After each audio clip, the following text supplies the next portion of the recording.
estas minhas palavras e as pratica, é como um homem prudente que constrói sua casa sobre a rocha. Caiu a chuva, transbordaram os rios, sopraram o vento e deram conta aquela casa, e ela não caiu, porque tinha seus alicerces na rocha. Glória a Deus. Mas quem ouve estas minhas palavras e não as pratica, é como um insensato que constrói a sua casa sobre areia. Caiu a chuva, transbordaram os rios e sopraram os ventos e deram conta aquela casa, e ela caiu, e foi grande a sua queda. Aleluias. Aqui, irmãos, eu vejo aqui como nós, né? Como um crente, né? Conhece a palavra do Senhor, né? Existem muitos que eles estão firmados sobre a rocha, né? Vem as dificuldades, vem as lutas, por mais que ele se entristeça, né? Ele não vai desistir dos caminhos do Senhor, né? Aleluia. E tem muitos que vêm, sentam no banco, quando começa as dificuldades bater na porta, a primeira coisa é dizer, eu não vou mais na igreja. Eu não vou mais porque Jesus não está me ouvindo. Eles colocam a culpa em Deus, mas não é no Senhor, né?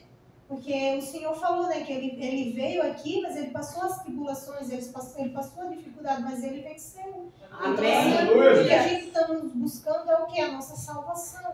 Lutas a gente vai passar. Não tem como fugir da luta. Ela vai vir. Só que com Deus, a gente consegue ultrapassar ela. Amém. Glória a Deus. Amém. Amém. Glória a Deus.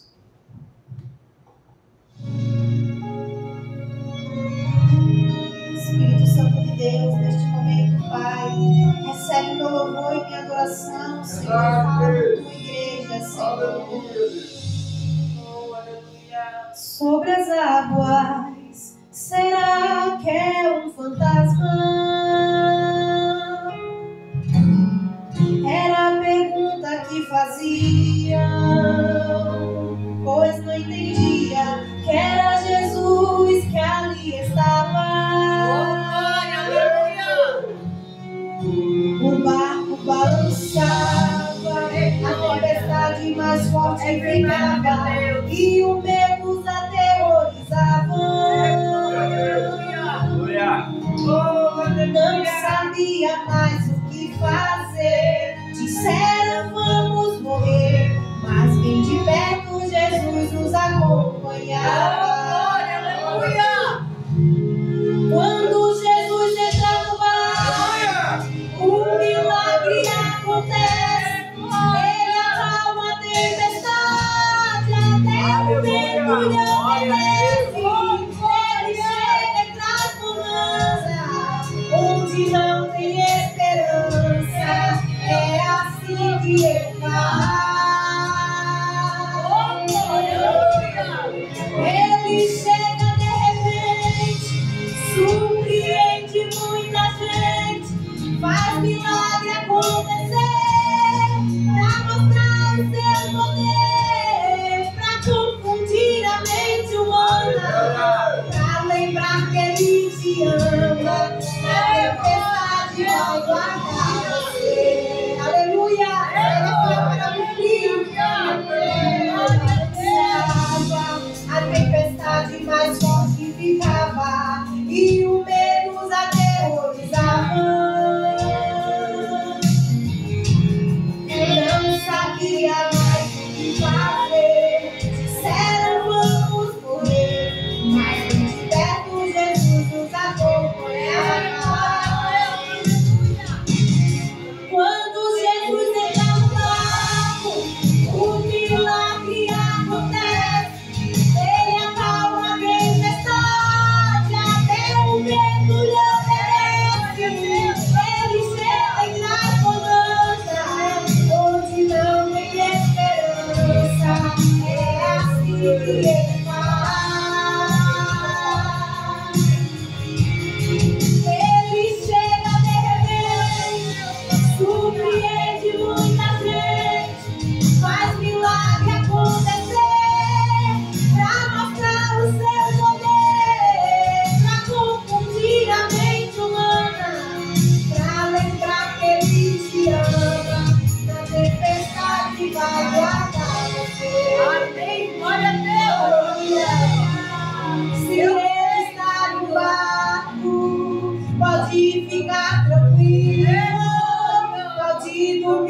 tranquilo.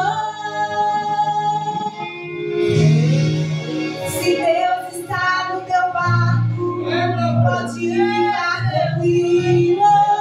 Pode dormir tranquilo.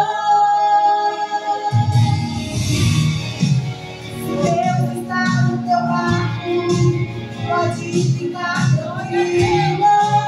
Pode dormir tranquilo. Se Deus está no barco, pode ficar tranquilo. Pode dormir tranquilo.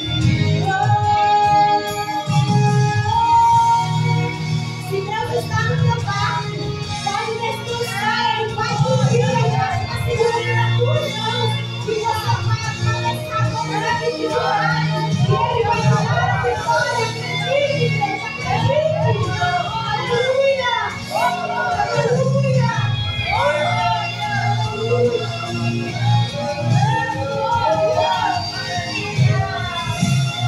Quando Jesus entra no barco, o milagre acontece. Ele acalma a tempestade, até o vento lhe obedece. Ele chega em casa bonança, onde não tem esperança. É assim que ele faz. Ele chega de repente, surpreende muita gente, faz milagre acontecer, pra mostrar o seu poder, pra confundir a mente humana, pra lembrar que ele te ama, na tempestade vai guardar. Aleluia, aleluia. Confie em Jesus para parar o teu barco, segure nas mãos dele, e ele vai segurar nas tuas mãos em todas as dificuldades. Aleluia. Agradeço a minha rica oportunidade e as palmas glorificam para você. Aleluia. Quando Jesus está no barco, né? É Vem as verdade, dificuldades, Deus. mas nós Aleluia. sabemos que Ele está conosco, né? Já chamo o missionário Mateus para se colocar aqui à frente, para ele trazer a continuação do estudo de ontem. Aleluia. Fica à vontade. Glória a Deus. Saúde a igreja com a paz do Senhor. Amém? Amém. Quantos estão alegres com Jesus? Amém. Amém.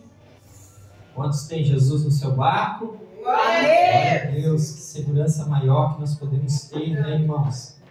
É saber que Jesus, Ele está no nosso barco.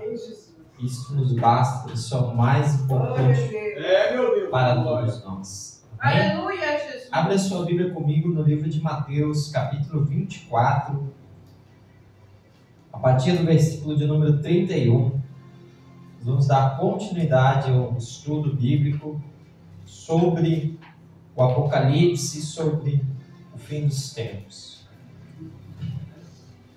Apocalipse, capítulo 24, a partir do versículo de número... Pode ser o 36. 36. Mateus 24, 36. Espírito Santo de Deus, mais uma vez estamos diante da Tua presença. Pai, a Tua palavra diz que onde 2 ou 3 se reúnem em Teu nome, Jesus, ali o Senhor estará.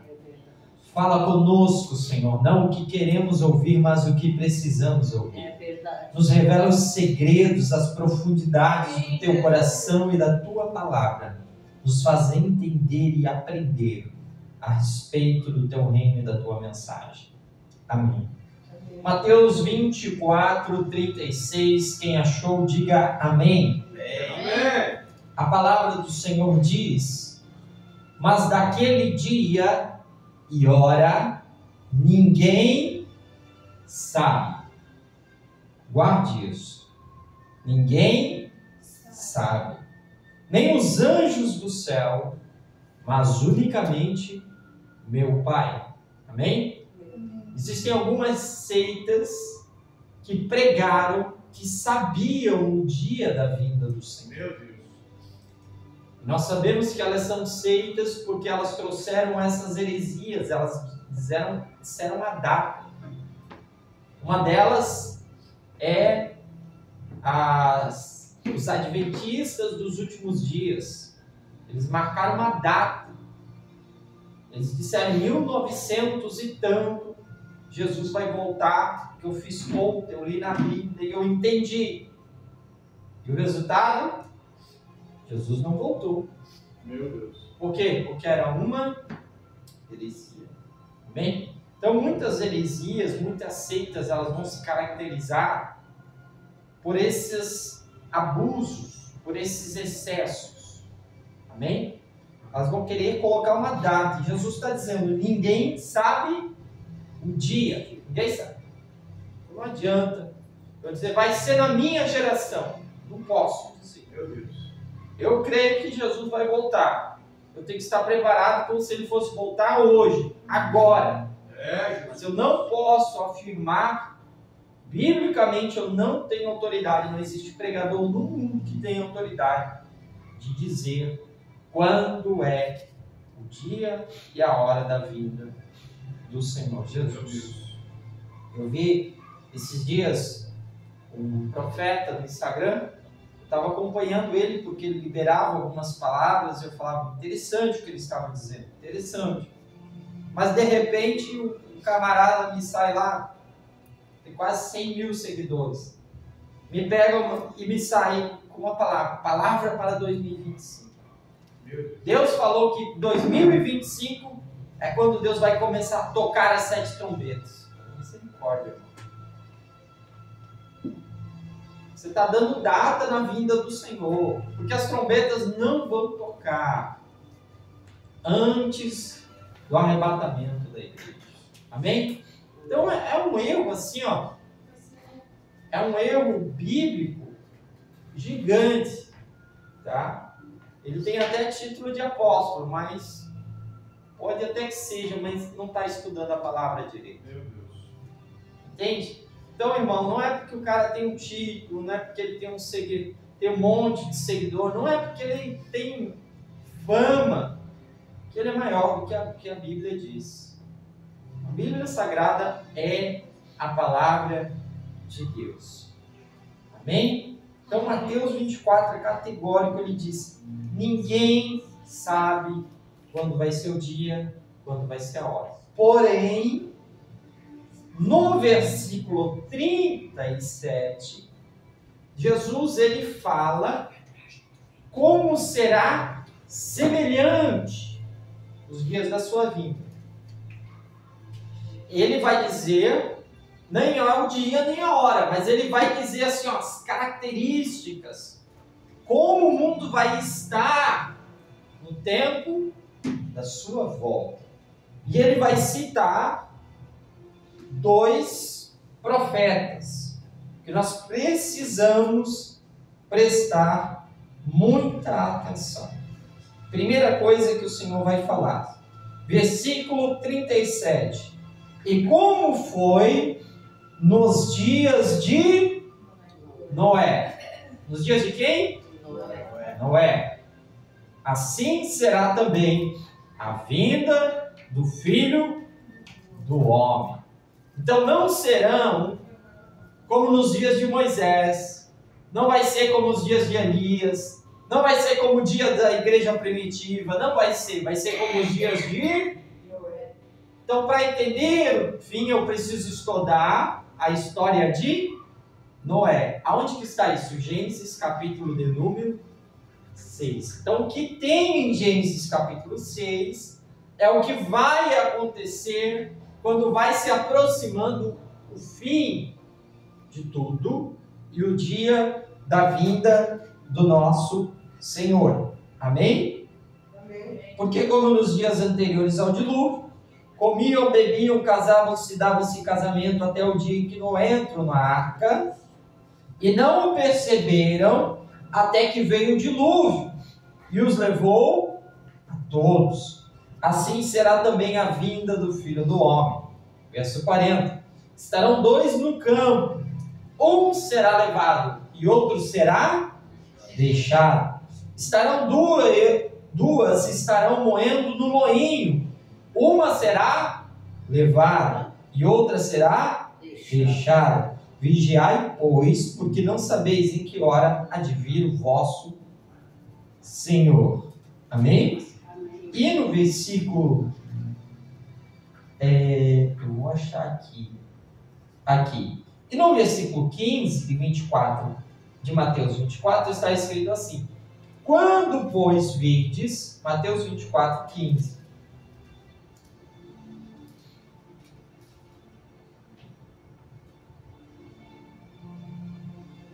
Está escrito: quando, pois, virdes a abominação da desolação de que falou o profeta Daniel, que está no lugar santo, quem lê, entenda.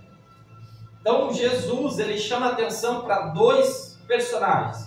Um personagem é Noé e outro personagem é Daniel. Então Jesus, ele vai explicar para eles, para os apóstolos, que eles têm que estudar as profecias de Daniel e têm que estudar a história de Noé. Amém? Amém. Então a história de Noé é a história do dilúvio. É a história que todos sabem. Certo? Mas nós vamos olhar para ela com um pouco de atenção. Gênesis capítulo de número 6.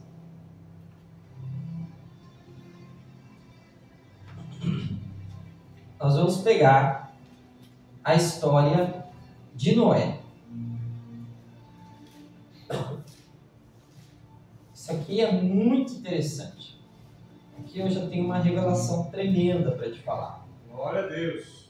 Gênesis capítulo de número 6 diz assim: aconteceu que, como os homens começaram a multiplicar-se sobre a face da terra, lhe nasceram filhas.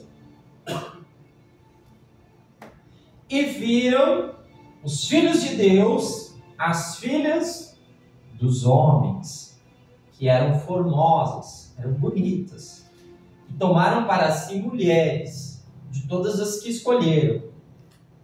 Verso 3. Então disse o Senhor: não contenderá meu espírito para sempre com o homem, porque ele também é carne. Porém seus dias serão 120 anos. Deus coloca um limite na idade do ser humano. Até aqui os homens viviam 969, 930. Amém? Amém. Matusalém viveu até 969 anos. 900 e poucos anos. Era a idade, né? Então você pode imaginar como as famílias eram grandes, né? Como a humanidade se multiplicou rapidamente, porque eles viviam centenas de anos. E naquele tempo podia se casar com mais de uma mulher. Então eles tinham muitos filhos e as famílias foram se multiplicando. Deus permitiu isso. Porém, ele se multiplicou de tal maneira que se afastaram de Deus. E por se afastarem de Deus, o que vai acontecer? Deus vai colocar um limite. 120 anos. Você pode ver que a expectativa de vida é, no máximo, 120. Isso quer dizer, a geração anterior é nossa, né? Vovô, vovó, estavam acostumados, né? Meu vozinho morreu esse ano com 95. Porém, até os 85 ele era lúcido. Depois dos 85, ele teve aquela doença mal de Alzheimer. Começou a esquecer todas as coisas. Precisou ser cuidado 24 horas, porque ele esquecia das coisas. Ele queria andar a cavalo, né? As pessoas nem andam mais a cavalo. Ele queria voltar a pegar o cavalo dele e sair andar pelas cidades. Não tinha cavalo. Ele queria voltar para o moinho, para o celeiro, porque é uma consequência do pecado. É a natureza do homem, foi encurtado os anos de vida. E aqui, mais uma vez, Deus se encurta para 120. Porém, os Salmos, capítulo 90, na verdade, de número 90, versículo 10, está escrito que o viver do homem é 70 a 80 anos. E o passar disso é enfado e cansaço. Então, há outro limite imposto agora, já não é mais 120, é 70 a 80. Então, a média de vida no Brasil é isso aí, é 70 anos, tá? É o que normalmente um brasileiro vive. Por quê? Porque é um limite que Deus colocou. Veja como tudo que Deus fala se cumpre. Glória a Deus. Amém? Amém. Então agora Deus vai colocar 120 anos. Segunda coisa que Deus vai dizer: não contenderá meu espírito para sempre com o homem. Ou seja, eu vou tirar o meu espírito da terra. Até aqui o Espírito Santo estava na terra. Amém? Amém. Lembra em Gênesis 1 e 2? Que o Espírito de Deus se movia sobre as faces das águas? O Espírito de Deus, ele estava na criação e Deus foi falando: haja luz e houve luz. Aleluia. Haja separação entre o dia e a noite, chamou o dia luz, e chamou a luz dias, e chamou as trevas noite. E Deus foi criando os animais, foi criando as águas, foi criando as terras, Glória a Deus. foi criando o homem, e tudo isso o Espírito Santo estava. Então, até Gênesis capítulo 6, versículo 3, o Espírito Santo estava na terra. Amém? Amém. Então, quando vem o dilúvio, Deus tira o Espírito Santo. Assim como serão nos dias de Noé. Mais uma prova bíblica que eu tenho de que o Espírito Santo vai sair da terra antes da vinda de Jesus. Amém? Amém. Consegue entender, meus irmãos? Glória a E Deus. como vai ser depois disso, irmão Mateus? Vai ser como no Antigo Testamento. Como que era no Antigo Testamento? O Espírito Santo foi retirado. Agora o Espírito Santo não repousa mais sobre o homem. O Espírito Santo visitava. Amém? O Amém. Espírito Santo visitava o profeta Elias e ia embora. Ele vinha para a terra, inspirava o profeta falava, depois ele ia embora. Entenderam? Sim. Ele vinha sobre Moisés, inspirava Moisés e ia embora. Entendeu? Ele vinha sobre Davi, depois ia embora. Ele vinha sobre Sansão e ia embora. Isso era chamado no Antigo Testamento a unção. O poder de Deus veio sobre mim. Ezequiel fala muito isso. Veio sobre mim a mão do Senhor. Veio sobre mim o poder do Senhor. Ele está dizendo: o Espírito Santo me visitou. Ele sentiu aquela unção, aquela graça, aquela glória que nós sentimos aqui agora. Glória a Deus. Porque em Atos capítulo de número 2, o Espírito Santo deixou de ser um visitante da humanidade. Ele passou a ser um habitante junto com a humanidade. Aleluia. Porque ele veio morar com a igreja. Foi Glória a Deus. promessa de Jesus. Amém? Amém. Entendeu? Porque se o Espírito Santo não tivesse saído, não ia ser preciso Jesus falar. O que ele falou? Eu rogarei ao Pai, e o Pai enviará o Consolador. Então o Espírito Santo não estava aqui. Agora Jesus disse: não, mas eu vou falar com o Pai vai mandar o Consolador. Então, nós olhamos para a Bíblia e nós entendemos essas coisas. Louvado seja o seu nome. Agora eu quero que você observe outra coisa. Versículo de número 4 de Gênesis 6. Havia naqueles dias gigantes. O que havia naqueles dias? Gigantes. Observe isso. Havia naqueles dias gigantes na terra. E também depois, quando os filhos de Deus conheceram as filhas dos homens, as quais lhe deram filhos. Estes eram os valentes que havia na antiguidade. Eles eram homens famosos, ou que tiveram grandes feitos, dependendo da sua tradução. E viu o Senhor que a maldade do homem se multiplicara sobre a terra, e toda a imaginação dos seus pensamentos, do seu coração, era má, continuamente. Então arrependeu-se o Senhor de ter feito o homem sobre a terra, e lhe pesou no coração. Amém? Então, irmão, observa uma coisa. A geração de Noé é uma geração de maldade. Amém? Amém. É uma geração, a Bíblia está dizendo aqui, que os pensamentos, as suas imaginações são más continuamente. O que é isso? Imaginação. A sua arte, a sua música, entendeu? Seus filmes, suas novelas. Na sua época não tinha, mas eram teatros que eram feitos. As suas obras, as suas esculturas, todas elas são imorais, sexualmente morais, espiritualmente morais. Entende? Esta geração ela é má. Ela só pensa em matar uns aos outros, tirar proveito. Matava-se os pais, matava-se os irmãos, matava os seus amigos, tudo pelo dinheiro. Essa geração, nós lemos lá em Mateus 24, eles casavam-se e davam em casamento. O que é isso? O casamento já não é mais algo sagrado. Meu Deus. Isso aconteceu em Gênesis 6. O casamento é algo frágil. É uma moeda de troca. Uma mulher fica com outro homem para ela subir na carreira profissional. Uma modelo, ela se envolve com um homem 40, 50 anos mais velho que ela, só porque ela quer se tornar jornalista. Como nós temos. Meu Deus. Aconteceu à vista de todo o Brasil. A mulher se casou com o diretor da rede de televisão e ela agora é quem apresenta o programa lá de... É ela. Ela comprou aquilo com seu relacionamento, com um casamento forjado. Então o que isso mostra? É um casamento sem propósito, é uma desvalorização da família, é uma corrupção na sociedade. Amém? Então Gênesis 6 marca essa corrupção e Jesus está dizendo, olha como nos dias de Noé vai acontecer de novo.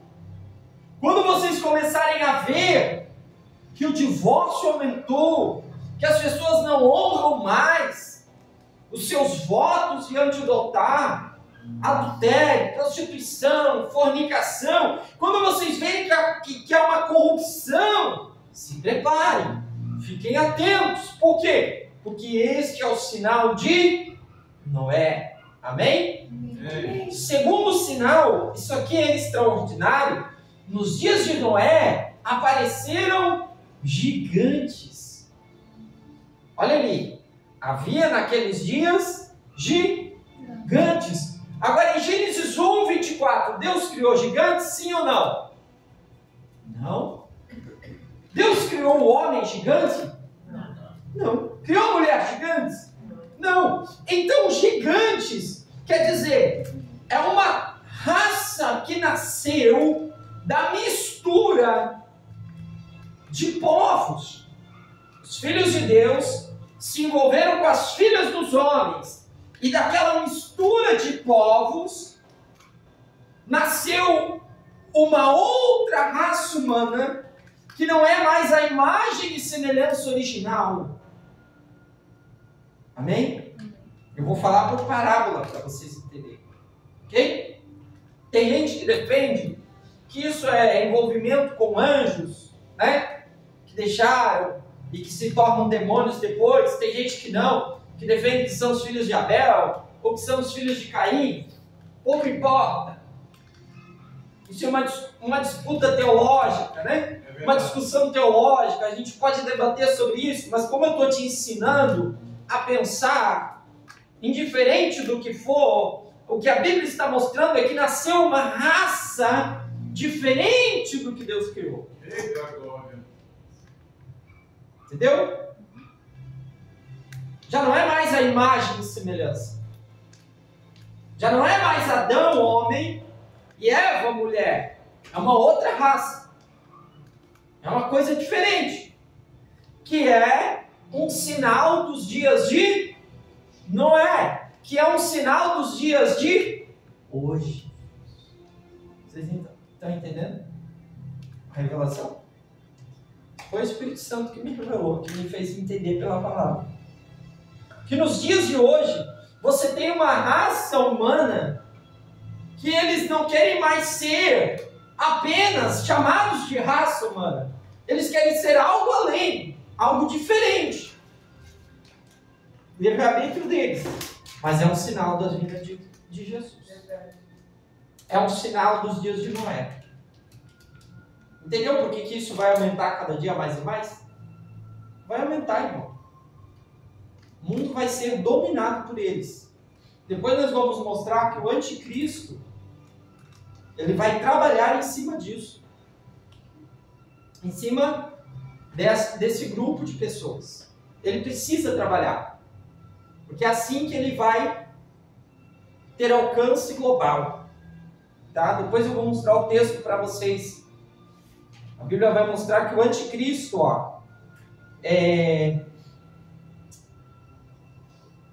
capítulo 11, versículo 37. A Bíblia diz que ele não terá amor por mulher. Isso é uma característica do anticristo. Ele não será dado ao amor às mulheres.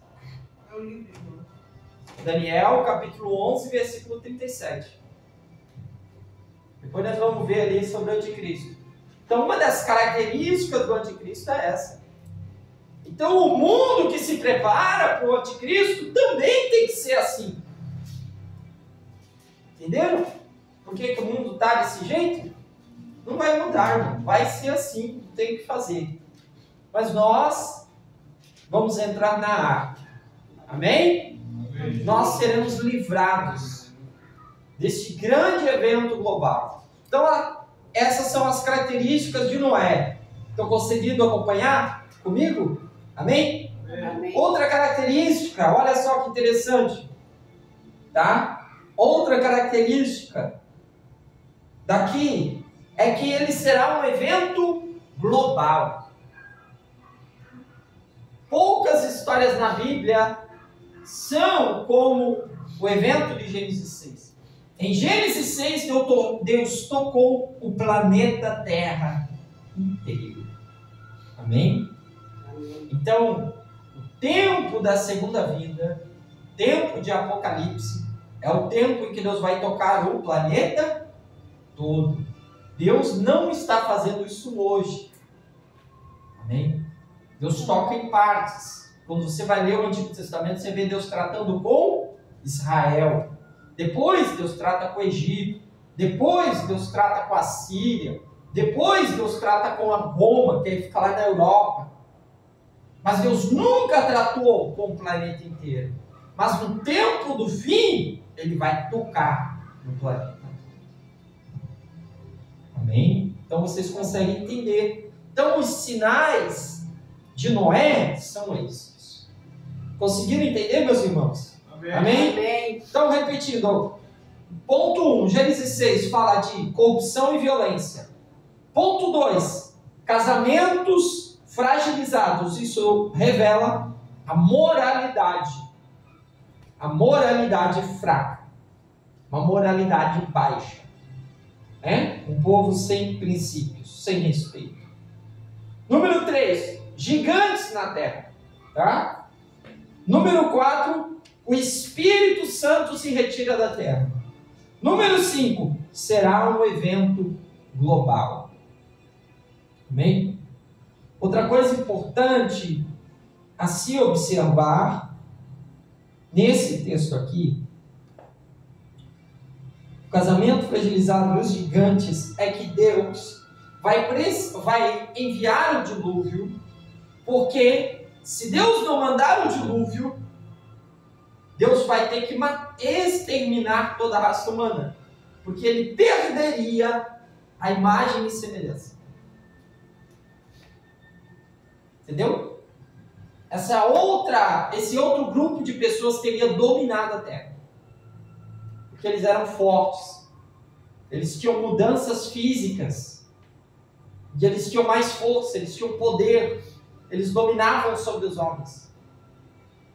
E eles iriam acabar com a possibilidade de ter uma geração de homens como eu e você, que temos no nosso DNA, sem alteração conforme a imagem e semelhança do Criador. Então, por que Deus vai mandar o dilúvio? É para punir o homem? Não! É para livrar o homem. É para livrar a terra. Porque senão iria desaparecer completamente a imagem e semelhança. Meu Deus. Amém? Então Deus vai fazer isso novamente. Quando Deus entra ali nas pragas, nas trombetas, é porque Deus vai estar guerreando contra o anticristo. Para que o anticristo não venha destruir os remanescentes, isso é, um grupo pequeno de pessoas que estarão na terra, que vão ficar aqui depois do arrebatamento, mas que eles vão alcançar a salvação. Deus vai precisar combater, entrar em guerra contra o anticristo. Por isso que Deus começa a mandar as pragas, os flagelos, as trombetas. Entendeu? Assim como ele teve que fazer com Noé. E a Bíblia diz que entra apenas 8 almas na arca. Meu Deus. E ninguém viu até que Noé estava dentro da arca. E a água veio e matou a todos. Amém?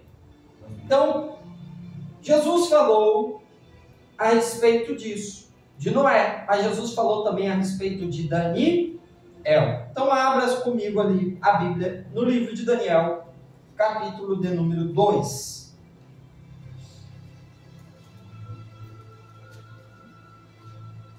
Versículo de número 31 em diante.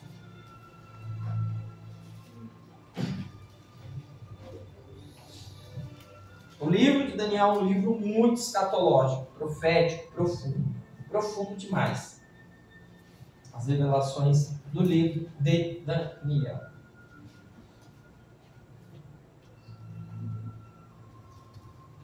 Daniel, capítulo número 2, versículo de número 31.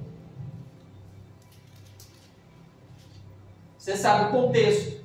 Daniel está na Babilônia e o rei da Babilônia, o rei Nabucodonosor, teve um sonho e ninguém podia interpretar esse sonho.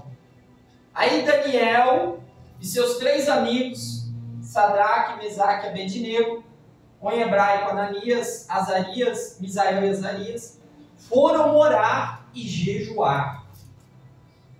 Eles vão jejuar porque eles estão ameaçados de morte. Se eles não interpretarem o sonho, eles vão morrer.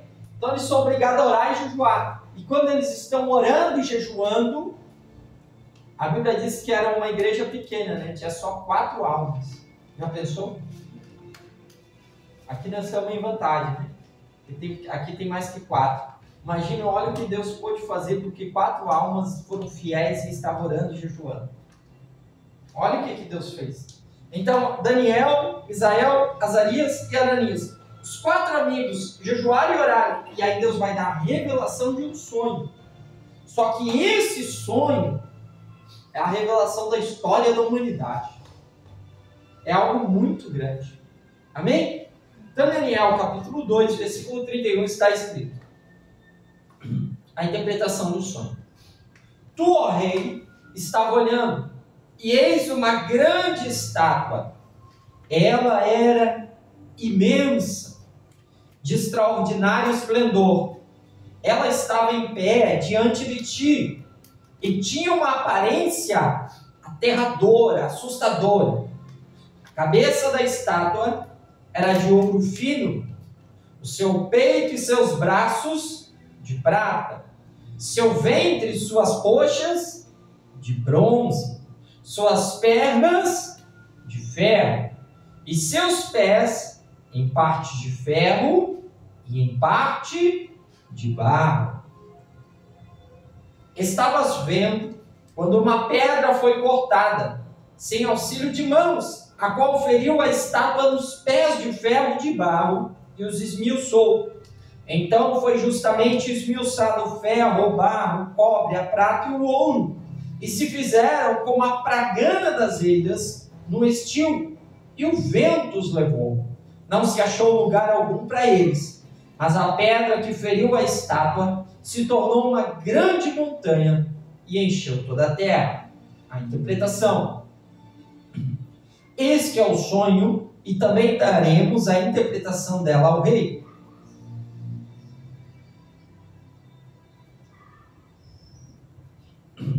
Tu, ó rei, és rei de reis,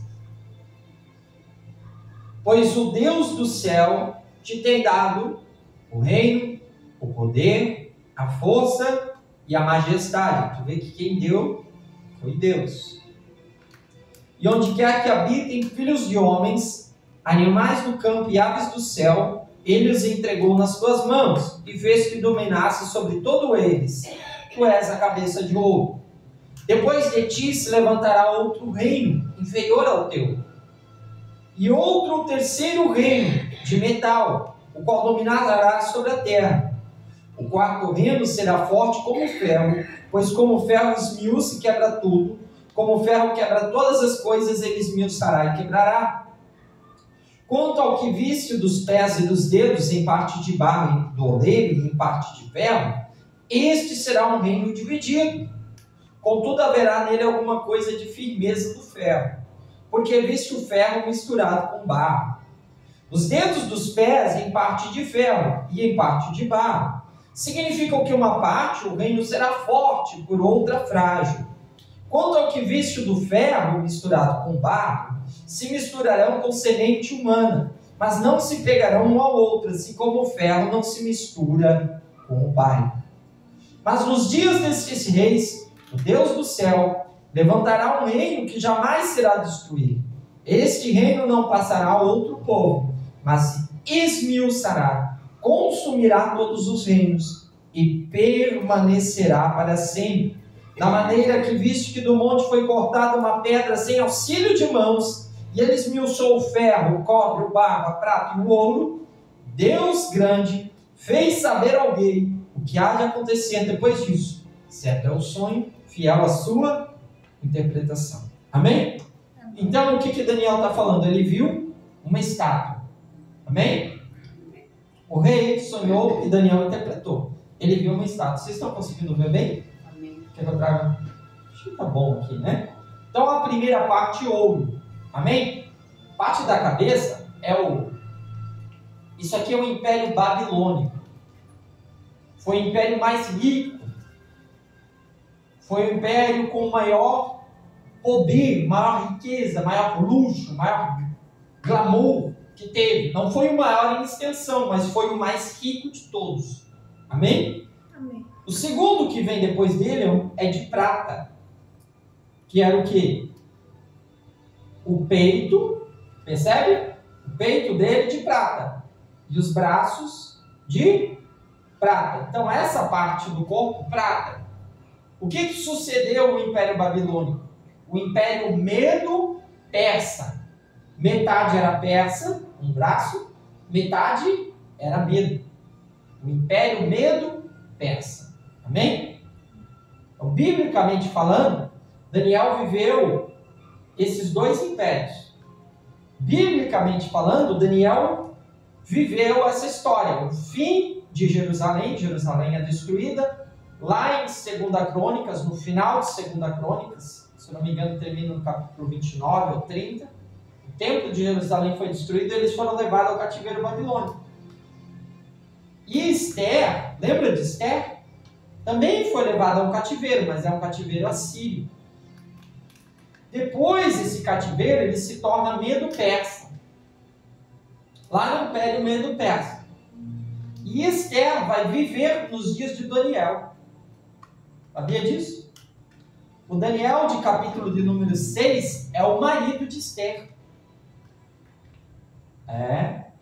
Se você estudar a Bíblia, você se surpreende como Deus faz as coisas.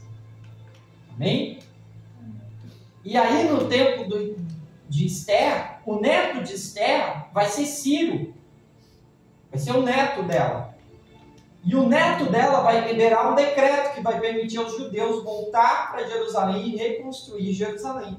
Que é a história de Esdras. Que é a história de Neemias. Amém? Então a Bíblia ela não está em ordem cronológica. Tá? Não está.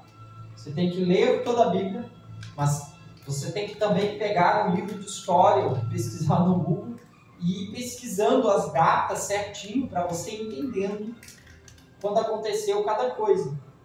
Ela não está exatamente em ordem cronológica, ela é dividida por assuntos e não por períodos. Tá bom? Amém? Então vamos lá. Mas aqui está em ordem cronológica. Então aqui, Império Babilônico, depois Império Medo-Persa. Quem dominou os persas? Se vocês já ouviram do filme, talvez o jovem já. Os 300, né? Fala 300, fala 300. Espartanos, seremos 300 contra, quantos será? Um pouco mais.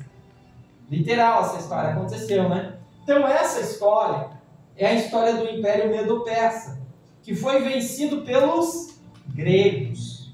Amém? Amém. Então o terceiro reino é a Grécia. A Grécia vence os Medo-Persas através de um homem chamado Alexandre o Grande, que ele vai viver lá na região chamada Macedônia, que fica na Europa. Tá? Região da Espanha, região da Macedônia. Geograficamente, é a região da Espanha. É o sul da Europa, bem por ali mesmo. Então, esse homem chamado Alexandre é o Império Grego. Mas também o Império Grego vai passar e vai se dividir em 4 partes. Os 4 cantos do céu. Vão ser os 4 generais de Alexandre. Amém? Tem um pouquinho de história, irmãos, para a gente entender a Bíblia. Tem que ser assim. Aí depois, tá? Depois do Império Grego, são 4 de quartos, né? Um quarto para cada um. Depois disso, virá o império chamado Romano. Como é que ele vai ser? Ele vai ser um império de ferro. Roma não foi um império de ferro? Truculento, poderoso, forte, ninguém podia contra ela. Ele começa ali mais ou menos 500 anos antes de Cristo e vai até acho que 1000 depois de Cristo. Foi um dos maiores impérios do mundo em longevidade. São milhares de anos que Roma esteve dominando sobre a face da terra. Foi o império de ferro. Chegou a matar Jesus de tão poderoso que eles eram. Tá? Mas eles também vão ser destruídos. Amém? Agora, se você me perguntar aonde que fica o Império Romano, ele fica na Itália. Lembram disso quando vocês estudaram na escola? Ele fica aqui mais ou menos naquela botinha, né? Que é a Itália. Certo? Então aqui você tem a África. Aqui mais ou menos Jerusalém. Certo? Aqui a Europa. E aqui fica Roma, a Itália. E os romanos, eles são um povo resultado da mistura dos gregos com os locais, chamado etruscos.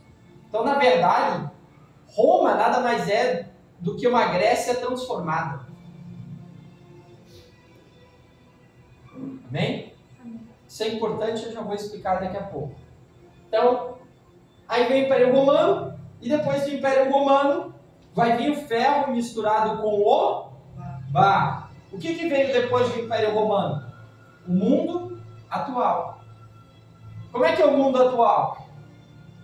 Ele é um império, ele tem 2 pés. Então existe um lado ocidental e um lado oriental.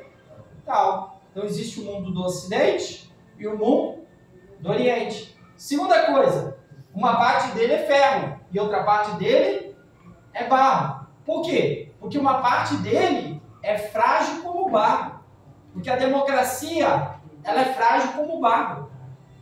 Porque a vontade da maioria será feita. Porém, a vontade da maioria pode ser manipulada por a influência de um homem. Então ela é frágil.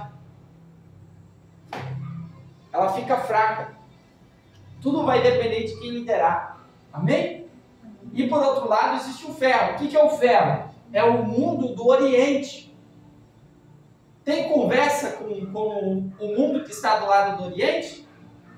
Lá é democracia. Você pode chegar lá e falar mal do presidente? Você pode falar mal dos políticos? Você pode falar mal dos ditadores? Você pode falar mal dos sheiks árabes? Eles mandam te matar, eles cortam tua cabeça, destroem tua família, te deixam pobre e miserável. Te crucificam em praça pública. Por quê? Porque é ferro. Entendeu? Consegue entender como a Bíblia se cumpre certinho? Então a parte do Oriente é ferro, a parte do Ocidente é barro. O barro é bom, porque tem casa que com o barro você consegue fazer um vaso. Com o barro você faz tijolo e faz casa.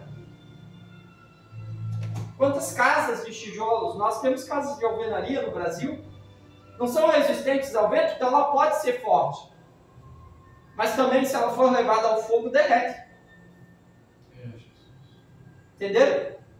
Então, o Ocidente, ele é como o barro. Depende da situação, ele está forte. Depende da situação, ele está fraco. Amém? Tranquilo. E ele está dividido. Quantos dedos tem os pés? 5 dedos em cada pé. Somando dá quanto? 10. São os 10 blocos econômicos. Está vendo como está profetizado? 600 anos antes de Cristo, quando esse livro foi escrito. 480 antes de Cristo. Antes de Jesus nascer, esse livro foi profetizado. Não sei. 480 antes de Cristo, imagina isso. E Deus mostrou para Daniel a história do mundo. Amém? Então tudo isso é profecia bíblica se cumprida. E Jesus falou, observe as profecias de Daniel. Por que nós temos que entender isso? Porque Daniel, ele vai dar uma informação importante. Ele vai explicar pelas profecias. Eu vou apagar, tá? Vou precisar aqui.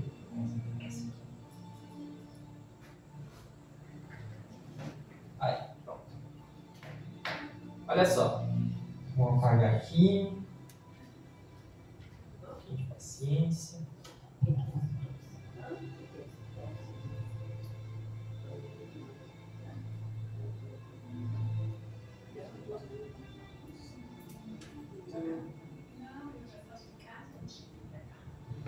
Amém?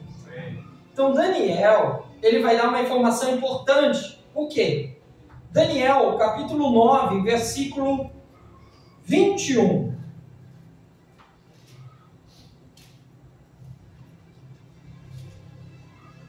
Daniel, capítulo 9, versículo 21.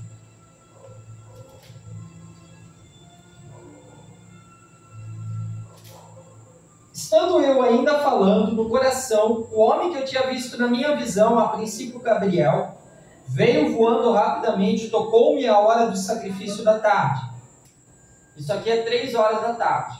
Amém? Sempre que a Bíblia disser a hora do sacrifício da manhã, está falando às 9 horas da manhã. Amém?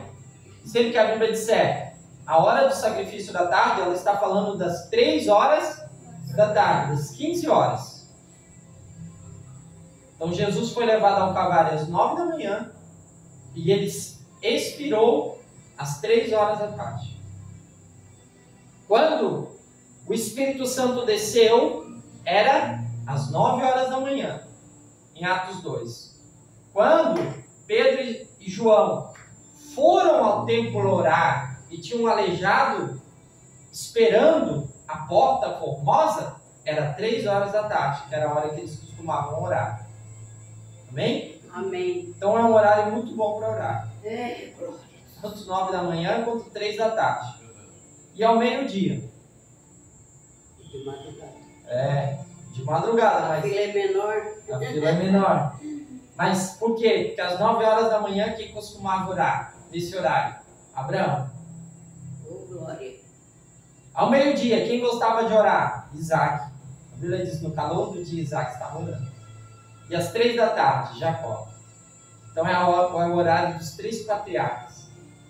Aí quando Deus vai falar com Moisés, Deus fala, Moisés, fala para o povo oferecer sacrifício para mim às 9 horas da manhã, que eu gostei desse horário. Eu gostei de que Abraão fazia sacrifício a mim, deixa marcado aí. E marca também às 3 horas da tarde. Então, quando a Bíblia diz que Daniel orava 3 vezes ao dia, porque ele orava às 9 da manhã, ao meio-dia e às 3 da tarde. Está vendo? Tudo na Bíblia tem resposta. Amém?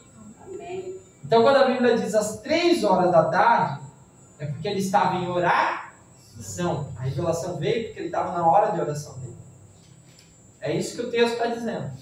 Aí o anjo veio. Vamos lá. Isso é uma revelação poderosa, irmão. Quando você dobra o teu joelho, o anjo vem. Eu creio, Senhor. Glória a Deus. Louvado seja o teu nome, Senhor. É que nem sempre Deus deixa a gente ver. Porque Deus não quer que a gente ande por vista, e sim pela fé. Mas a Bíblia diz que quando você dobra o teu joelho para orar, o anjo vem. Oh, glória. Glória a Deus. Ele vem, recebe a tua oração e leva até o Glória a trono de Deus. Deus. Aleluia. Glória. Louvado Não importa o horário que você dobrar o teu joelho para orar, o anjo do Senhor vai estar lá. Amém. Aleluia. Quer resposta, ora. Quer revelação, ora. Quer receber resultado, é na oração. E é assim que Daniel recebeu a revelação, porque ele estava orando. Amém? Amém. E ele ministrou e falou comigo: Daniel, eu vim agora para te fazer entender o sentido. No princípio das tuas súplicas, já saiu a ordem para eu te declarar que você é muito amado. Presta, pois, atenção à palavra e entende a visão.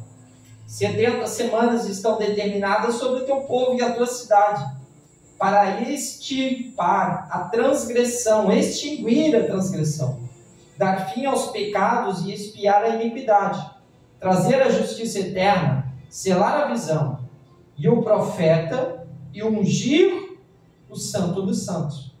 Mas sabe e entende, desde a saída da ordem para restaurar e edificar Jerusalém, até o Messias, isso aqui é fantástico, 7 semanas e 62 semanas estão determinadas. Olha só, até o Messias vir estão determinadas 7 semanas e 72 semanas. Se você fizer a conta, 7 semanas são semanas de anos, irmão. Então 7 vezes 7 dá 49. Amém? Amém. E 62 vezes 7 dá 434. Se você somar 434 mais 49, dá 483 anos.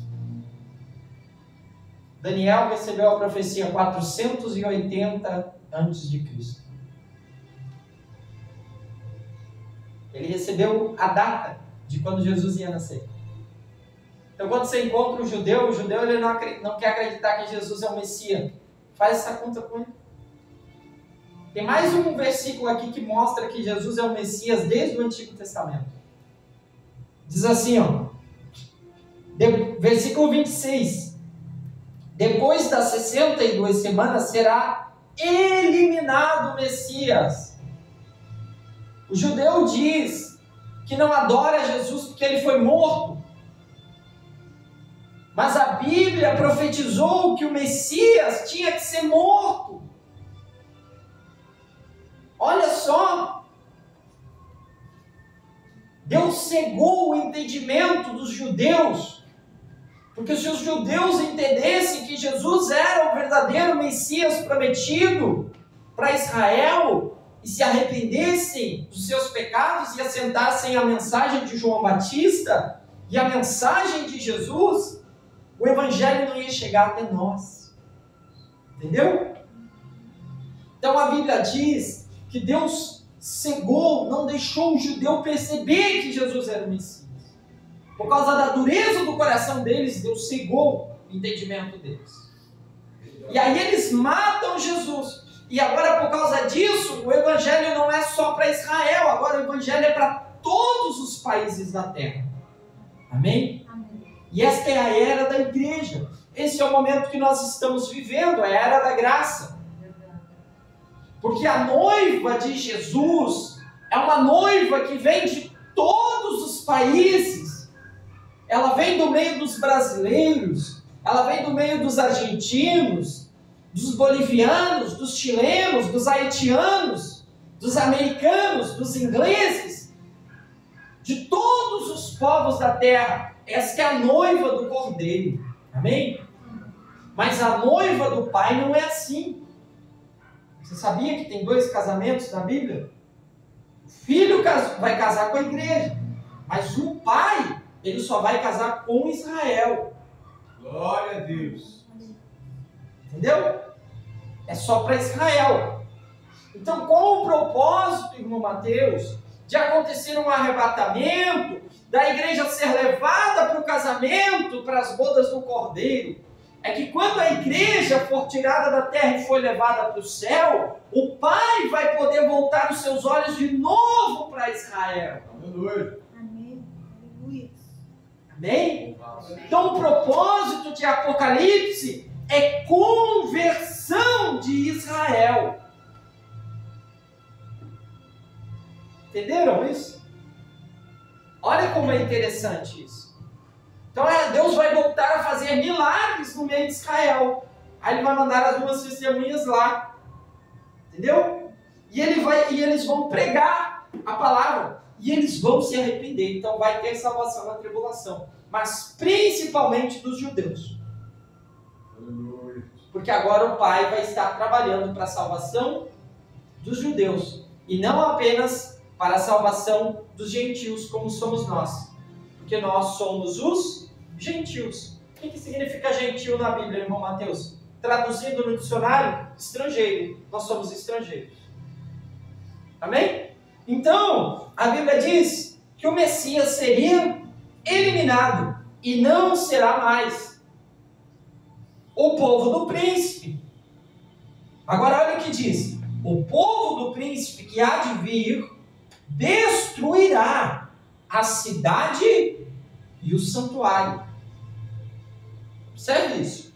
E o seu fim será como uma inundação. E até o fim, ou seja, até o tempo do fim, até o final de Apocalipse, até o final dos tempos, até a consumação das profecias, até o final, haverá o quê? Guerras e desolações. Ou seja, não vai ter paz no Oriente Médio. Não vai ter paz no mundo. Vai ter guerra. Vai ter Primeira Guerra Mundial, vai ter Segunda Guerra Mundial, vai ter outras guerras, vai ter conflitos, vai ter... Por quê? Porque está determinado. Assolações. Agora, aqui eu quero que você entenda por que nós falamos nessa linguagem profética que a tribulação vai durar 7 anos. É o verso 27. Olha o que diz. O anticristo, tá? Está falando do anticristo. Amém? Porque é o príncipe que vai destruir a cidade do santuário. Quer dizer, ele é inimigo de Israel. Então, ele fará uma aliança com muitos. Ele vai fazer uma aliança com os árabes. Entendeu? Ele vai fazer uma aliança com os judeus. Ele vai fazer uma aliança com os europeus. Ele vai fazer uma aliança com muitos. Irmão, não existe político nesse mundo que vai conseguir paz no Oriente Médio. Isto é um triunfo que só o anticristo vai conseguir. Amém? Amém. Isso é uma coisa que não existe. O político pode ser o melhor que for. Ele não vai conseguir. Sempre vai ter um país que vai quebrar o acordo de paz. Sempre vai ter. Então não adianta você esperar que vai ter. E também por isso você não pode imaginar que quem está lá é o anticristo. Ah, o Emmanuel Macron da França. Irmão, muito fraco. Muito fraco para ser o anticristo. Ele não é um político tão bom a ponto de conseguir paz para o Oriente Médio. Não vai conseguir. A Bíblia diz que está determinado. Isto é uma marca do anticristo. Ele vai conseguir isso. Então, olha o que diz. Ele fará uma firme aliança com muitos, por uma semana. Quanto? Quantos dias tem a semana? 7. Então, são 7 anos. Amém? É uma semana de anos. Tá bom? E na metade da semana, quando? Metade. Quanto que é metade de 7? 3,5. Entendeu? Por que a gente fala? Sempre você vai ouvir muitos pregadores falar, são 7 anos, né? 2 períodos. 3,5 mais 3,5. É por causa destes textos, e não é uma vez que aparece, são várias vezes que a Bíblia repete. Tá bom? Então, na metade da semana, ele fará cessar o sacrifício, a oferta de manjar, e sobre a asa da abominação virá o assolador, até que a destruição que está decretada se derrame sobre o assolador. Então, o que acontece? O anticristo, depois do arrebatamento da igreja, o anticristo vai ascender ao governo mundial. Amém? Amém. A Bíblia declara que ele virá com um exército pequeno, mas ele vencerá. A Bíblia declara que ele também agirá por engano e que ele não terá sangue real. Então, ele não será descendente de reis. Entendeu? Mas ele vai dar um golpe de Estado e ele vai tomar o poder do país dele. Amém? Amém. Então ele vai tomar conta do país dele, ele vai assumir o poder mundial, depois ele vai ter uma influência global, e ele vai fazer um acordo de paz, e ele vai prometer aos judeus um terreno onde eles vão começar a construir o terceiro templo. Mas na metade do terceiro desses anos, no 3,5 anos, ele vai quebrar o acordo de paz, ele vai colocar um trono dentro desse terreno, onde ia ser dedicado um templo a Deus, ele vai se assentar no trono, ele vai querer ser adorado como Deus. Meu Deus. E aí o judeu vai cair em si e vai dizer, ele não era o Messias. Porque eles vão achar que ele é o Messias. Por quê? Porque ele vai dar o templo para eles. Aí eles vão lá para as profecias de Ezequiel e vão pensar, é o Messias. Mas quando ele quiser colocar uma cadeira e ser adorado, e colocar uma imagem lá dentro, eles vão reconhecer. Não, ele não é. E aí essa é a imagem da besta. Que eles vão ter que se prostrar e adorar e beijar o pé da estátua. Senão vão morrer. Amém? Amém. Estão conseguindo entender o panorama bíblico? Então, Amém. então é isso que acontece. Agora deixa eu te dar outra característica, tá? De Daniel.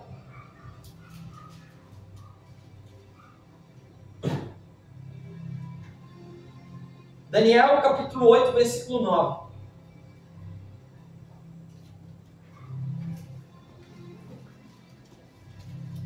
Vocês lembram da estátua? Tinha cabeça de ouro, amém? Peito de prata, ventre, né? Barriga e coxas de bronze. As pernas eram de ferro e os pés de ferro com barro. Lembra disso? Ok. São os 5 impérios mundiais. Amém? A Bíblia vai dizer que o anticristo, ele virá da Grécia. Entendeu? Então, ele não vem da Babilônia. Ou seja, ele não vem da região que a Babilônia dominou. Ele não vem da região que o Império Medo-Persa dominou. Muita gente acha que ele vem do Oriente Médio. Não! Ele virá da Grécia. Então, não é que ele é grego. Não é isso que eu estou dizendo. A Bíblia não me dá autorização de falar isso. A Bíblia me dá autorização de dizer que ele vai vir do império que a Grécia dominou. Então, provavelmente, isso ninguém consegue ter certeza para afirmar, mas assim eu creio, ele virá de um país da Europa. Entenderam? Estou te dando quase o endereço, né? Eu vou dar um CEP lá, onde vocês iam. Bater na foto, tu é o anticristo. É tu, né, rapaz? Achou. Achei você. Mas não é. Não posso falar isso. O que eu posso dizer é que a Bíblia diz que ele vai vir do bode da Grécia. É o que está profetizado em Daniel. Daniel está escrito assim, olha só.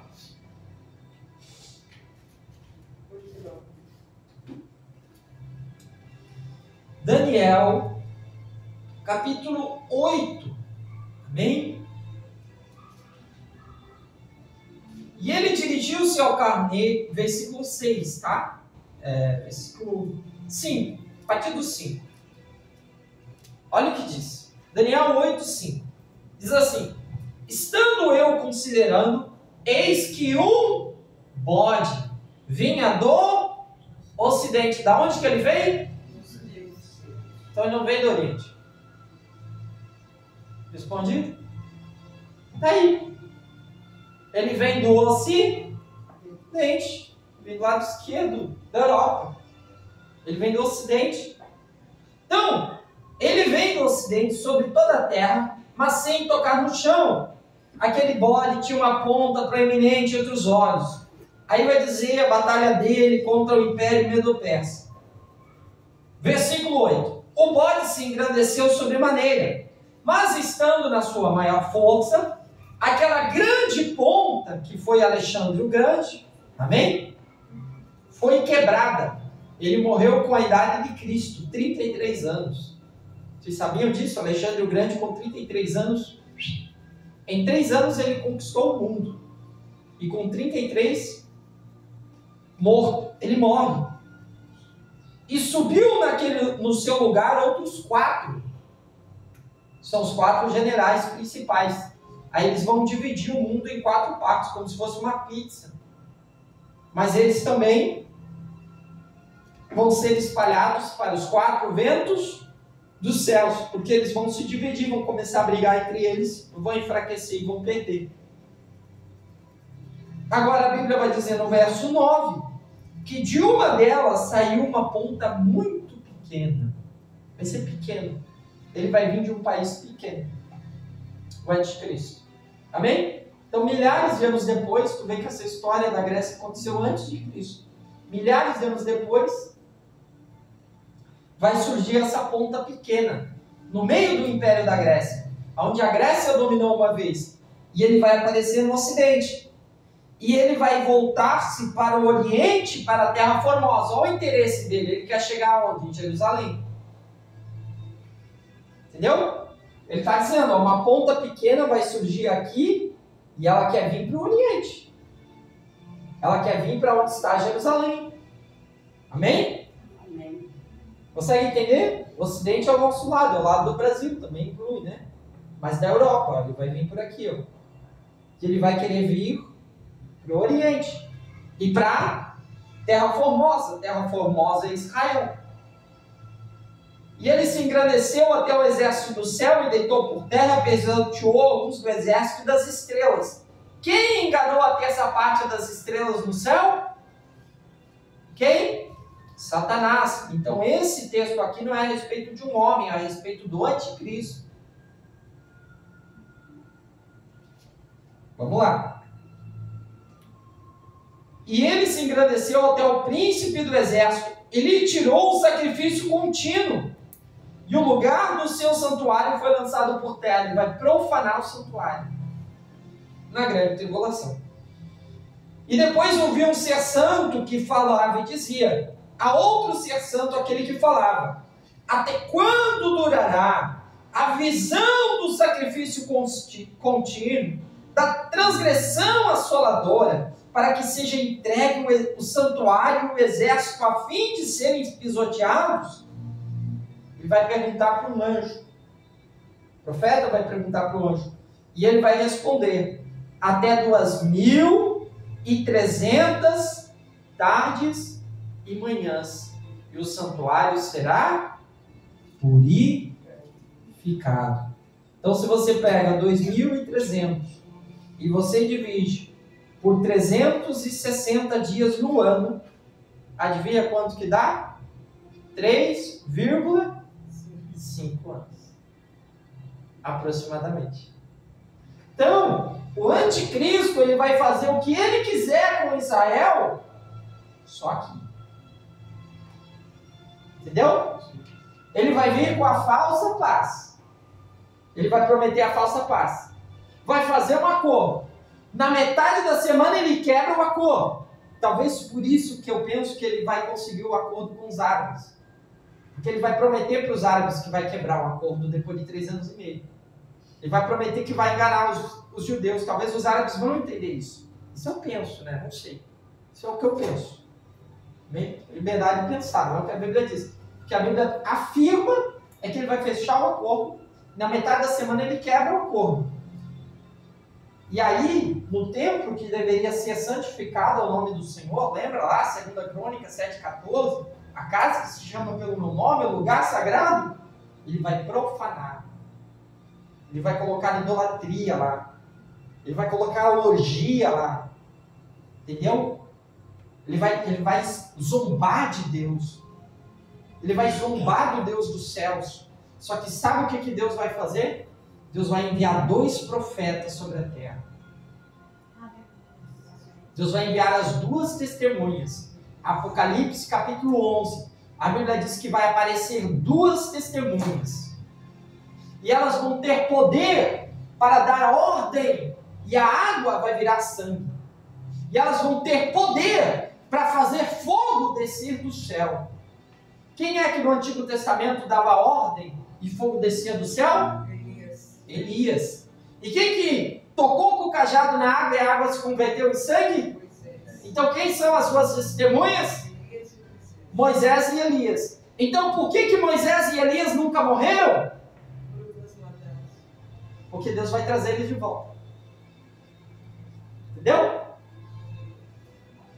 Tudo Deus tem um propósito. Pô, mas Elias não morreu. Né? Foi levado num redemoinho. O carro separou, mas o redemoinho levou ele embora. Como assim? É porque Deus está, nesse dia, Ele está sendo preparado para esses dias. Porque eles estarão na terra. As 2 testemunhas. Então você vai ter as 2 testemunhas. Moisés e Elias. E eles vão estar profetizando. Por quanto tempo? 3 anos e meio. Aonde que está isso? Apocalipse capítulo 11. Abra Apocalipse 11.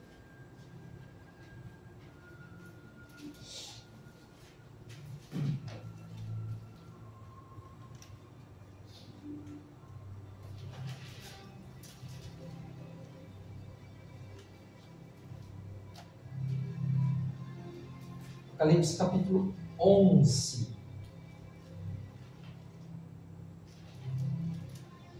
Então olha o que diz Apocalipse capítulo 11.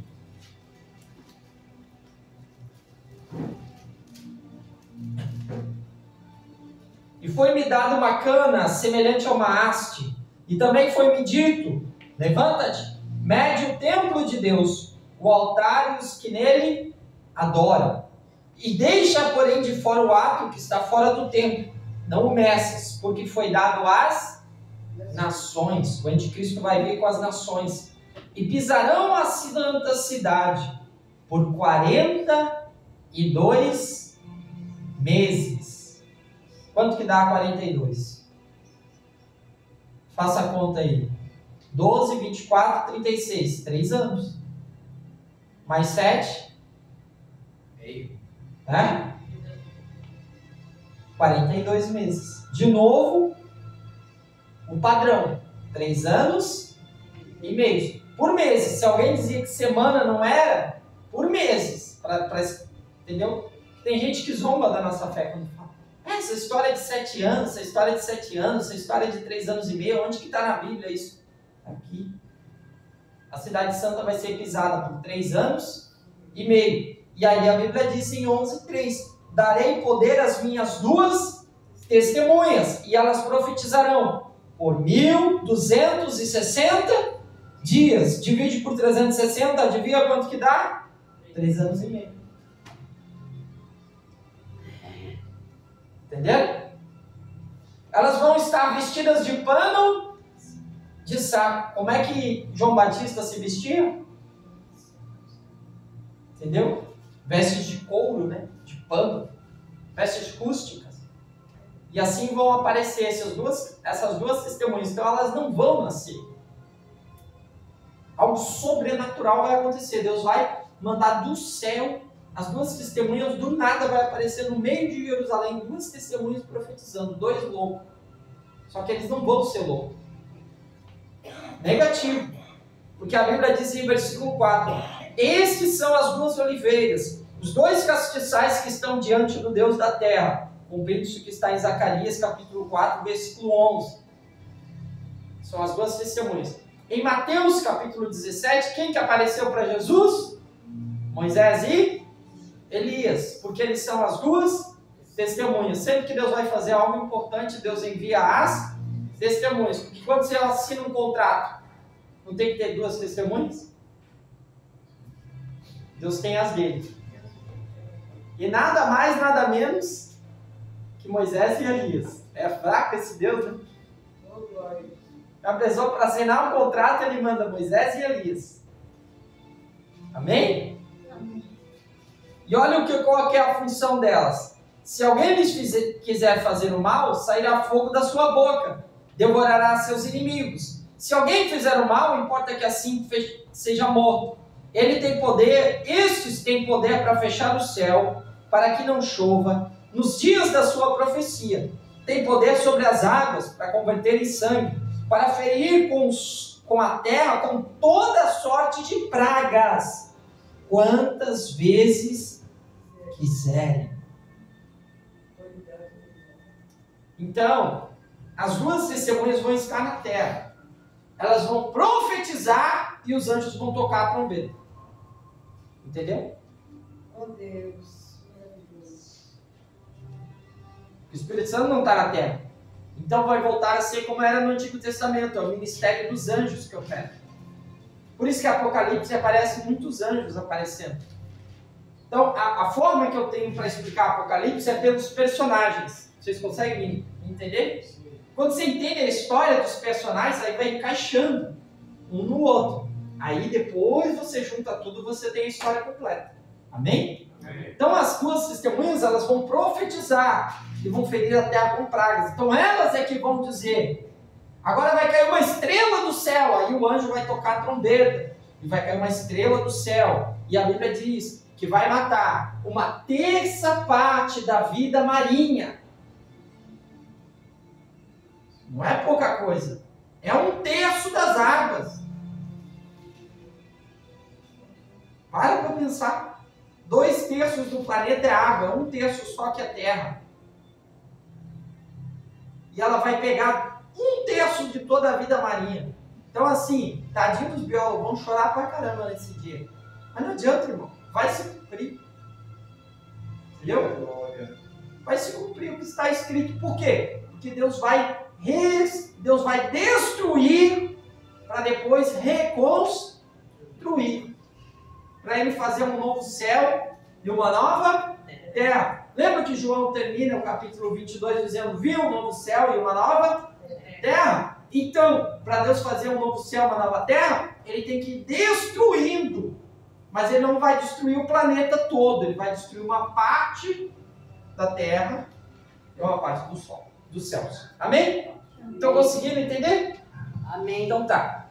Então agora eu vou te explicar o que significa. Aí a Bíblia diz que eles vão ser mortos, que eles vão morrer. Então Moisés e Elias vai chegar um dia que eles vão morrer. Eles vão morrer, vão ficar 3 dias mortos, mas não vão ser enterrados. O anticristo não vai deixar enterrar, porque ele quer envergonhar eles. Só que é um propósito de Deus, porque Deus vai ressuscitar.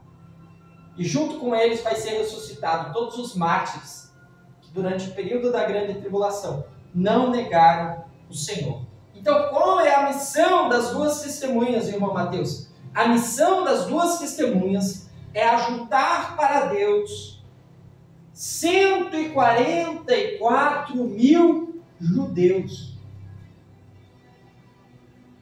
Amém? Então as duas testemunhas, elas vão profetizar as pragas de Apocalipse, porque tudo que Deus vai fazer na terra, ele usa um profeta primeiro. Perceberam que isso não mudou? Pode ser a tribulação, pode ser o período da graça. Então, para algo acontecer na sua vida, Deus sempre vai usar alguém liberando uma palavra. Porque Deus trabalha assim. Amém? Pelo poder da profecia. Então, quando uma palavra profética é liberada, algo acontece. E Deus vai fazer isso. Quando eles profetizar, as pragas vão se cumprir. Segunda coisa, eles vão pregar que Jesus é o Messias. Porque eles vão dizer, olha, nós estivemos com ele lá no Monte da Transfiguração. Nós vimos ele resplandecendo mais do que o sol no seu fulgor. Nós vimos que a sua roupa brilhava mais que a roupa que os lavadeiros não podiam lavar. Nós vimos e ouvimos que uma nuvem de glória o cobriu e o Pai disse, este é meu filho amado, a ele ouvi. Eles vão pregar, eles vão dizer, vocês não entenderam que nós profetizamos que ele viria. Que Moisés falou, Moisés profetizou, ele disse, depois de mim se levantará um profeta maior do que eu, e a ele ouvireis, ele que vai dar para vocês a terra prometida. Glória a Deus. Então Moisés ele vai pregar para os judeus, e nesse momento Deus vai fazer com que os olhos dos judeus se abram. E a Bíblia diz que existe uma categoria muito especial dos judeus que vai entender a palavra. São os jovens. Porque a Bíblia diz que eles serão virgens. Eles não terão contato com mulheres ainda. Serão os jovens vão ouvir as duas testemunhas. E aí você vai ter as 144 mil almas. Entendeu? Testemunho de Jeová acha que são eles, né? Baita confusão. Os 144 mil são 12 mil de cada tribo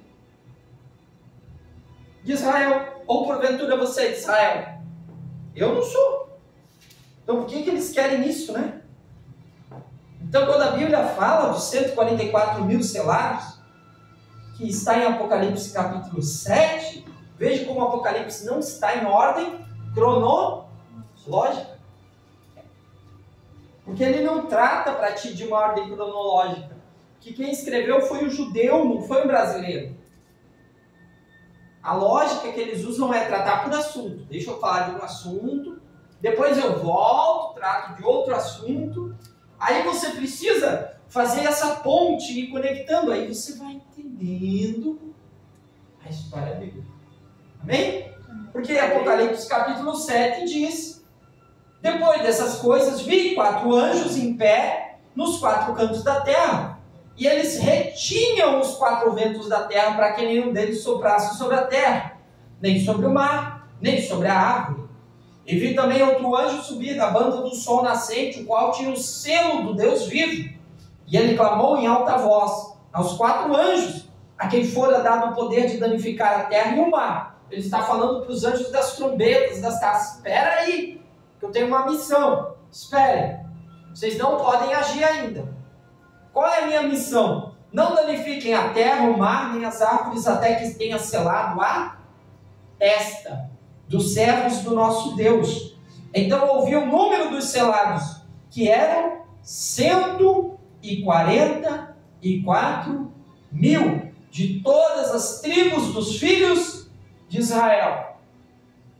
Irmão, dos filhos de Israel. Então aqui não tem brasileiro, aqui não tem americano, entendeu? Aqui não tem alemão, então aqui não tem testemunho de Jeová, não tem chance para eles. Os 144 mil são os da tribo de Israel. Aí a Bíblia diz: da tribo de Judá, 12 mil. Da tribo de Rúben, 12 mil. Da tribo de Gad, 12 mil. Da tribo de Azer, 12 mil. De Naftali, 12 mil. De Manassés, 12 mil. De Simeão, 12 mil. De Levi, 12 mil. De Sacar, 12 mil. De Zebulon, 12 mil. E de José, 12.000. E de Benjamim, 12.000. Amém? Amém. Amém. Glória a Deus. Oh, Deus, meu Deus. Então, vocês conseguem entender o que a Bíblia está nos falando, nos revelando. Glória a Deus. Que esse é o propósito de Deus. Qual é o propósito, então, irmão Mateus, de Deus tirar a igreja da terra? Quem que vai pregar para os judeus se converter?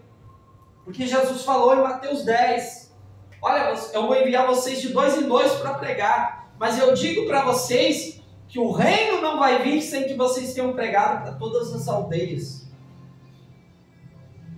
E a Bíblia diz que o fim do mundo virá depois que o evangelho for pregado a todo o mundo. O fim do mundo não é arrebatamento.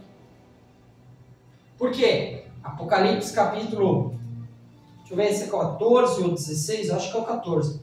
Diz que tem um anjo que vai pregar o evangelho eterno. Apocalipse 14, 6 diz: e vi outro anjo voar pelo meio do céu, com o evangelho eterno. Então existe mais de um evangelho. Amém? Amém. Existe mais de um evangelho. O evangelho da igreja é o evangelho do reino. Nós anunciamos o evangelho do reino de Deus. Jesus está voltando, ele vai reinar. A salvação funciona assim, a graça funciona assim, Jesus te perdoa dessa maneira, o Espírito Santo trabalha dessa forma. Essa é o trabalho da igreja. E os anjos não podem pregar o evangelho do reino. Eles não podem. Por isso que em Atos capítulo 10, o anjo aparece para um homem, para o centurião Cornélio, e fala para ele: olha, as suas orações são vistas, as suas esmolas são vistas, então faz uma coisa. Ele podia ter pregado: se converta, se arrependa. Não, ele disse: chama Pedro. Vai lá e chama Pedro que ele vai pregar para você. Você sabia que Deus faz isso? Que tem pessoas que elas estão te esperando chegar na casa delas, porque Deus já mostrou em sonhos para elas. Verdade, Os Deus. anjos já visitaram a casa delas, dizendo assim: ó, está vindo aí um mensageiro, É verdade, um pregador da palavra. E quando Aleluia. ele chegar, eu escuto o que ele tem a dizer. Ou seja, Deus, ele cumpre a sua parte da missão. Agora você tem que cumprir a sua também. É verdade. Amém? Mas os anjos não fazem a nossa parte, nem nós fazemos a parte dos anjos. Então olha que interessante. A Bíblia diz: vi outro anjo voar pelo meio do céu com o evangelho eterno. Agora eles vão receber a autorização. Pode pregar o evangelho de vocês. Então qual é a mensagem dos anjos? Para proclamar sobre os que habitam sobre a terra, sobre toda a nação, tribo, língua e povo. E diziam em alta voz: temei a Deus, dai glória, porque é chegada a hora do seu juízo. Adorai aquele que fez o céu e a terra, o mar e as fontes das águas. Então esse anjo vai pregar para o planeta inteiro. É Deus. Ele vai voar. Imagina um anjo passando aqui, gritando em alta voz: temei a Deus, dai-lhe glória, chegou o seu juízo, se arrependam, moradores da terra. E ele vai para Gaspar, passa por ele vai pregando pelo meio do céu. As pessoas vão olhar para o céu e vão ver aquele anjo, vão ouvir aquela voz, vão pensar: meu Deus, o que foi que passou por aqui? Muitas pessoas vão se arrepender, mas muitas pessoas não vão querer saber de Deus. Olha como são as coisas, né? Por quê? Porque o Espírito Santo é quem convence do pecado, da justiça e do juízo. Então é muita pouca gente que vai querer se arrepender, porque o Espírito Santo não vai estar aqui. Verdade. Mas vai ter gente que vai se arrepender, e Deus vai dar chance para elas. Veja como Deus é misericordioso, irmão. O crente desviado vai escutar o anjo bradando com ele: se arrepende, rapaz, dá glória, se prostra no chão, adora a Deus, para de se dobrar a imagens. Tu dobrava o teu joelho diante de uma imagem, dobrava o teu joelho para pecar, né? Dobrava o teu joelho para cheirar aquele pó. Dobrava o teu joelho de tanto que você bebia, que você ficava andando engatinhando no chão, os demônios. Para de fazer isso, os anjos não estão dizendo, ó, se dobra agora só a Deus. Abandona o teu pecado aí. Glória. Esse é o sentido da Glória mensagem. a Deus. Aleluia. Louvado seja o teu nome. E vai ser os anjos que vão estar anunciando esta palavra. Então os anjos, eles terão essa função. Eles terão a função de anunciar. E segunda coisa, eles terão a função de cumprir o juízo de Deus. Então cada vez que você lê as 7 taças, porque existe 21 juízos, tá? 21. Existem 7 selos. Amém? Existem 7 trombetas. E existem 7 taças. É repetição? Não. É que uma faz uma parte, a outra faz a outra, mas elas atingem a mesma área. Entendeu? Então existem os 7 selos, as 7 trombetas e as 7 taças. Os 7 selos são no começo da tribulação. Amém? Amém. Mas as 7 trombetas e as 7 taças são na grande tribulação. Então a tribulação é dividida em 2 partes. O período da tribulação e o período da grande tribulação. Amém? Pedro, Amém. consegue apagar para mim? Tenta me ajudar aqui, que eu quero explicar algo para os irmãos. Abra comigo Jeremias, capítulo de número 32. Estou caminhando para o final da mensagem. Quantos estão entendendo? Amém. Amém. Vocês querem que eu pare ou eu posso continuar? Pode continuar. Continua? Continua. Estão alegres, irmãos, de aprender a palavra de Amém. Deus? Hoje foi diferente de ontem, né? Hoje é ensino mesmo, né? É verdade. Hoje é uma unção de ensino, bem professor mesmo. Explicando, versículo por versículo. Jeremias, capítulo de número 32.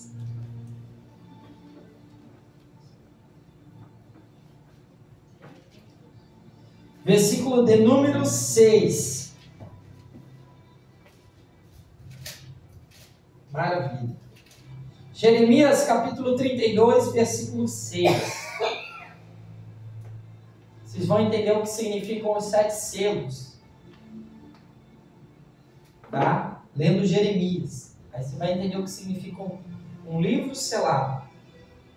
Apocalipse 5 não é sobre o livro dos 7 selos? Nós vamos chegar lá em Apocalipse 5. Mas para isso nós temos que ler Jeremias 32, versículo 6. Olha o que diz o texto. Jeremias respondeu: veio a mim a palavra do Senhor. Ananel, filho de Salom, teu tio virá a ti, compra para ti, dizendo, compra para ti a minha herança, que está em Anatote, pois tenho direito de resgate para comprá-la. Veio, pois, Ananel, filho de meu tio, segundo a palavra do Senhor, ao pátio da guarda e disse, compra a minha herança que está em Anatote, na terra de Benjamim, que tens o direito de herança e resgate. Compra para ti. Então entendi que esta era a palavra do Senhor. Comprei, pois, a herança de Ananael, filho de meu tio, a qual está em Anatote, e pesei-lhe o dinheiro, 17 ciclos de prata. E assinei a escritura e selei. Amém? Selei. O que foi confirmado por testemunhas. E pesei o dinheiro numa balança. E tomei a escritura de compra, tanto a selada, conforme o mandado e os estatutos, com a cópia aberta. Tinha 2. Uma cópia aberta e uma selada. Que quando você vai no cartório, você faz a escritura de uma casa, uma fica no cartório e a segunda via fica com quem? Com o comprador. Entendeu? Então é a mesma coisa, isso sempre foi assim, desde antigamente. O homem já tinha essa inteligência. Entendeu? E os entreguei a Baruque. Deve ser um juiz.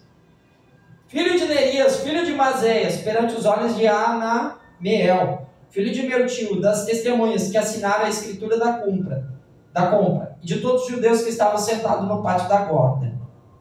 E ordenei a Baruque perante os olhos deles e disse: assim diz o Senhor dos exércitos, o Deus de Israel: toma essa escritura de compra, tanto a selada quanto a aberta, e coloca num vaso de barro, para que sejam conservadas por muitos dias. Porque assim diz o Senhor dos exércitos, o Deus de Israel: ainda se comprarão casas, campos e vinhos nesta terra. Amém? Amém. Então, meus irmãos, Jeremias, ele está profetizando com a vida, porque o profeta, ele não só profetiza com a boca, mas com a vida. Quando Deus dá uma direção e diz, faz isso, e ele faz, isso é uma profecia, uma mensagem, que as pessoas observam, e algo acontece, suas experiências com Deus. Então, ele está profetizando com a sua vida. O que Deus está dizendo? Olha só, ele vai comprar uma escritura, um lugar, uma terra, e vai fazer uma escritura, um documento, certo? E vai pegar esse documento e vai fechar e vai selar. E ninguém pode abrir. Amém? Amém. Mas Jerusalém estava sendo sitiada, não fazia sentido. Só que ele estava profetizando: eu vou voltar com a minha escritura. E eu vou chegar naquela terra, mas naquela terra ficou abandonada. O que acontece com uma terra abandonada? Tem um invasor. Aí chega um invasor, o que você tem que fazer? Você tem que pegar o documento, ir na autoridades e dizer: olha, eu tenho uma escritura, aquela terra é minha. Eu preciso que seja desocupada aquela terra para que eu possa ocupar, porque é uma herança do meu pai. Aí o oficial, o advogado, quem sabe, vai dizer assim: não, você está dizendo isso da sua boca, você tem um documento na sua mão, mas que prova você tem de que aquela herança realmente é tua? Aí você vai dizer: olha, vai lá no tribunal, vai lá no cartório, lá no tabelionato de notas e protestos e títulos, vai lá no cartório e olha nos registros, e olha o número da matrícula, e você vai ver que a mesma cópia que eu tenho na minha mão, ele tem uma cópia original selada. Amém. E aí o que vai acontecer? O juiz vai pegar aquela cópia e vai começar a procurar, e ele vai encontrar um livro selado, e quando ele abrir o livro selado, ele vai rasgar o selo. E quando ele rasgar o selo, ele vai ler e vai dizer assim: olha, lá no sul de Israel, lá na terra de Anatote, o profeta Jeremias comprou no dia tal, na hora tal, uma determinada herança. Pega os seus exércitos e pega a herança de volta, porque ela é tua por direito. Então, o que isso significa no mundo espiritual? Em Apocalipse, capítulo de número 5, quando nós olhamos que a Bíblia diz que vi na mão do que estava sentado no trono um livro que estava escrito por dentro e por fora e selado com 7 selos, e nem no céu, nem na terra, nem debaixo da terra tinha alguém digno de abrir o livro e nem de olhar para ele. Mas de repente a Bíblia diz que o ancião de dias vai falar para João: não chores mais, eis aí o leão da tribo de Judá, ele é digno de abrir o livro e de desatar os selos, porque a herança é dele, a terra é dele, a criação é dele, o mar é dele, as montanhas é dele, o céu é dele, Gaspar é dele, Ilhota é dele, os homens da terra são dele, as almas são dele, tudo é dele. Oh, glória, aleluia. Então, cada vez que Jesus vai abrindo o livro, ele está dizendo: eu estou pegando de volta a terra que foi invadida pelo inimigo. Glória. Aleluia. Amém? Amém. Então, quando ele vai abrindo um selo, ele vai